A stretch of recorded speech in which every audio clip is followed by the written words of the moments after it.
The First King, based on 1 Samuel chapters 8 through 13 and chapter 15.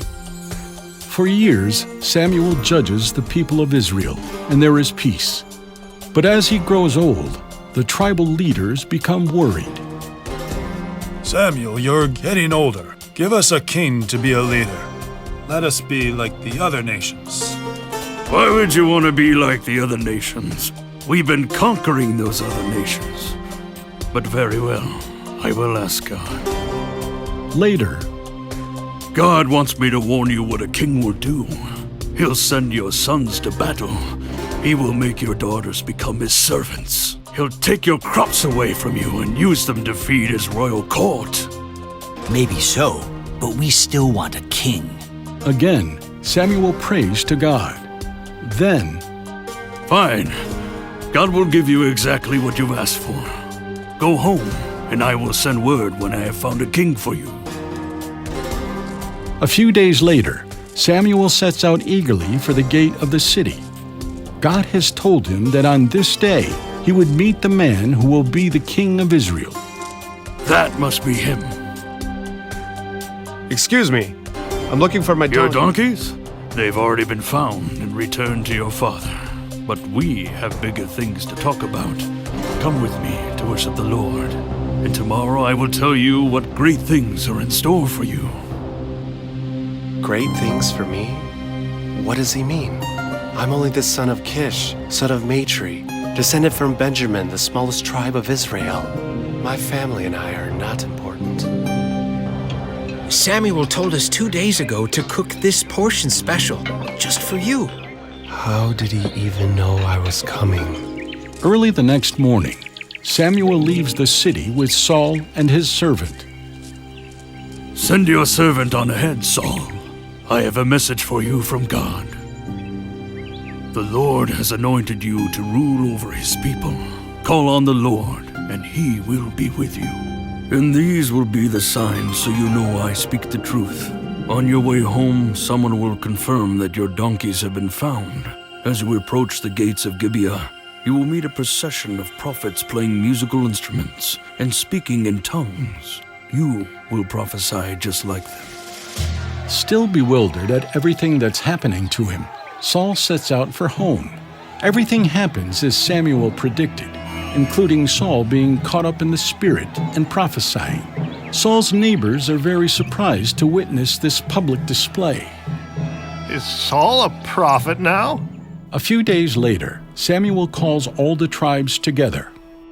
Today, God will reveal to you your king! Who is he? The people cast lots, knowing that God's Spirit will decide the outcome.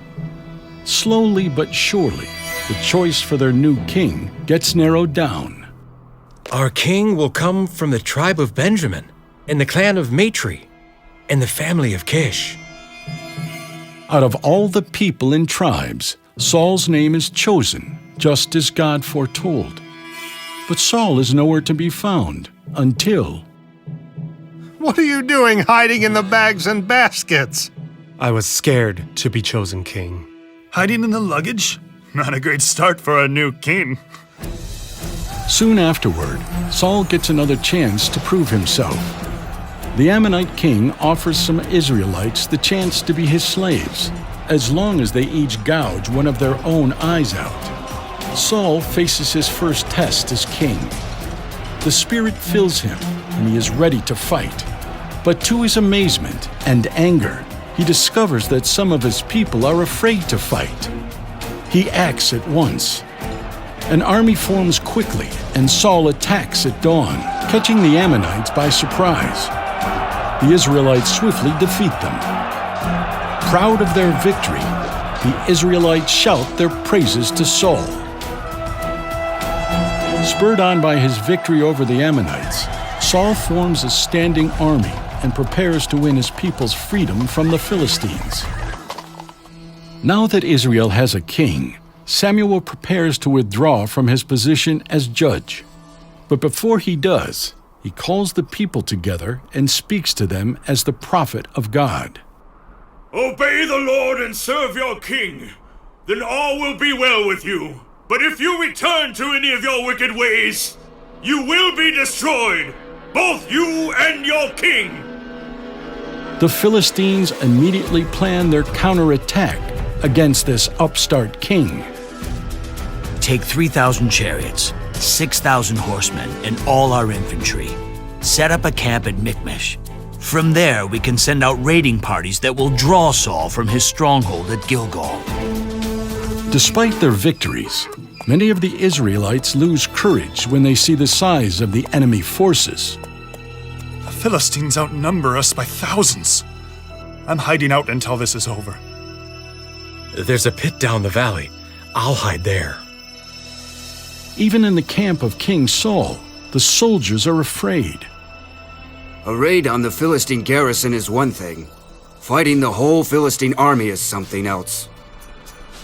These men are losing their nerve. Samuel said he would be here by now to offer a sacrifice to God. We can't wait much longer for him to come, or there won't be an army left to fight. You're right. We won't wait. I will make the offering myself. Saul no sooner finishes performing the sacrifice when he sees Samuel coming. I was afraid my people would run away before you got here, so I offered the sacrifice. You have disobeyed God. Because of this, one day you will lose your kingdom to another.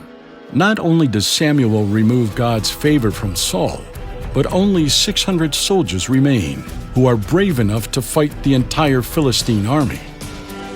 Even though the Philistines are not completely defeated, they stop bothering Israel for a while. But other enemies continue to trouble the people. One day Samuel calls Saul to him.